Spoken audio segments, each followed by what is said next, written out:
Hi everyone. Today I'm going to go over how to enter a catering event. This can be a helpful tool if you hold catering events that cannot be tracked properly in your POS system. You'll be able to enter which items, preps, or products were used and what the sales were for the event. We will first go into the catering window, which is in the events section of the main menu. From here, it's going to bring up the calendar view. In here, if you had catering events entered in, you'd see what they were for each day. We don't have any in here right now, so let's go ahead and create one. We can click New at the top left, and it'll bring us into the catering window view. You can see this view is broken into a couple different sections. On the top left-hand side, we have our general information. In here, we're going to start with the quote date. If you're quoting the event for a customer, you can let them know what date that you've sent this out. After that, we have our customer, which if you hit the three dots here, it'll list any of the customers that you've entered. Now these customers would have been entered in the setup field. There's a couple things within the catering event that you would need to set up in the setup field. So we'll do that now. So we'll go into the settings or the gear icon at the top left, go under setup, and then we have guests and customers. So customers is what we were going to enter there, and that's the name of the customer or who the customer is that you're going to be doing the event for. And here you can just enter some basic information, name, phone number, email address, that kind of thing. The other thing you're going to need to enter is your guests. These are usually set up as general guests or adults and kids. These will be assigned to the event to show how many people the event is for. Once we have the guest and customer set up, we can go back into the catering event, and then we can select the customer. Going through the rest of the fields, we have some more basic information. So the name of the event, I'm just going to name this Catering Event 1.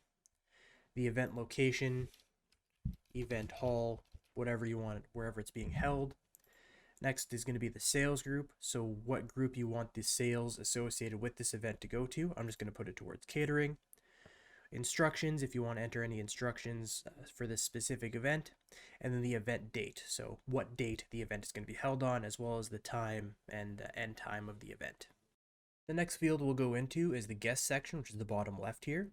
To add a guest to the event, we can just click Add Guest at the top, and it'll list any of the guests that we have created in the setup view. I'm just going to add some generic guests, and this is basically just going to help cost out what it is per customer or per guest that will be there. So say there was 20 people coming, we can price it at $7.50 per guest if we want, and that'll give us our sales total. At the top right of the window, we have the menu list. This is where you will enter all the items, preps, and products for the event. To add any of these, you can click the corresponding type at the top and then search for it. So we can add product, say we're going to have cheeseburgers. We can say we're going to have 20 of them.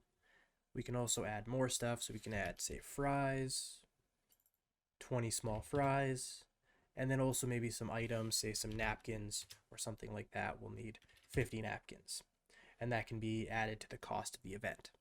One thing to note is with the items and preps, by default there's an added cost to them based on the cost percentage you have in the settings.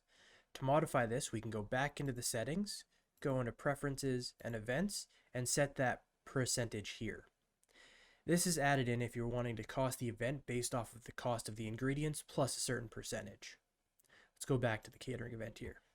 After we have entered everything that's going to be sold, we can go into the bottom right here where we have the cost calculations.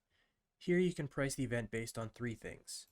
The first one is going to be the guest price, which will calculate based on the number of guests and the price per guest.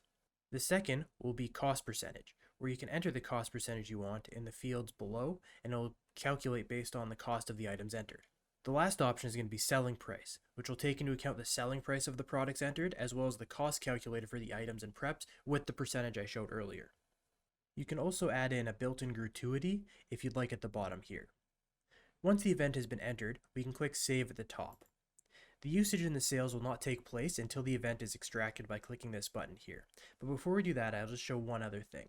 If we click the print icon, we have three different options here. We have a shopping list, prep list, and confirmation. The shopping list is going to show a list of all the items required for the event.